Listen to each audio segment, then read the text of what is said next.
Azərbaycanda yeni əfv sərəncamının imzalanması gözlənilir.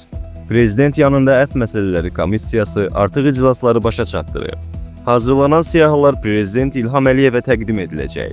Qeyd edək ki, komissiya bu il 7 iclas keçirib və 700-dən artıq müraciətə baxılıb. Əfv sərəncamının nə vaxt imzalanacağı məlum deyil. Ancaq mayın 28-də Müstəqillik Günü ərəfəsində sərəncamın imzalanması gözlənilir. Mətbuatda və sosial şəbəkələrdə kimlərin əfv sərəncamına düşə biləcəyi barədə müzakirələr aparılır. Reallıq TV Modernaza istinadən bildirir ki, indiyədək Azərbaycanda 70 əfv sərəncamı və 12 amnistiya aktı imzalanıb. Sözügedən humanist addımların nəticəsində minlərlə şəxs azadlığa qovuşub. Azərbaycanda əfv məsələləri əfv etmə haqqında əsasnamə ilə tənzimlənir. Əsasnaməyə görə Azərbaycanda əfv yerli məhkəmələr tərəfindən məhkum edilmiş şəxslərə və ya başqa dövlətlərin məhkəmələri tərəfindən məhkum olunmuş və cəzalarını Azərbaycanda çəkən vətəndaşlara, əcnəbilərə və vətəndaşlığı olmayan şəxslərə tətbiq edilə bilər. Əsasnamədə kimlərin əfv oluna biləcəyi barədə müddəalar da yer alıb.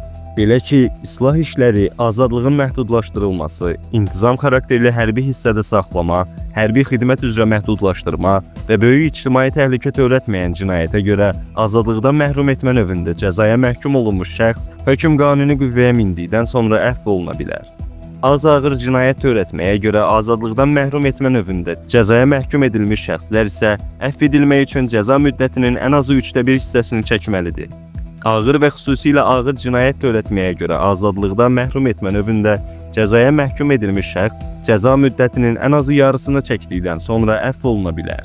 Ömürlük azadlıqdan məhrum etmə növündə cəzaya məhkum olunmuş şəxs cəzanın 10 il müddətini çəkdikdən sonra əfv üçün müraciət edə bilər. Həmçinin məhkum olunmuş şəxs cəzanı çəkdikdən sonra məhkumluğun götürülməsi barədə müraciət edə bilər. Beləliklə, əfv üçün tutulan şəxs barəsində məhkəmə hökmü qüvvəyə minməlidir. Əgər minməyibsə, əfv oluna bilməz. Az-ağır cinayətə görə həbs edilən şəxslər cəzanın 1/3-ni, ağır və xüsusilə ağır cinayətə görə tutulanlar cəzalarının yarısını çəkməyibsə, əfv üçün müraciət edə bilməzlər. Ömürlük həbs olunanlar isə 10 ildən az həbsdə olublarsa, əfv oluna bilməzlər.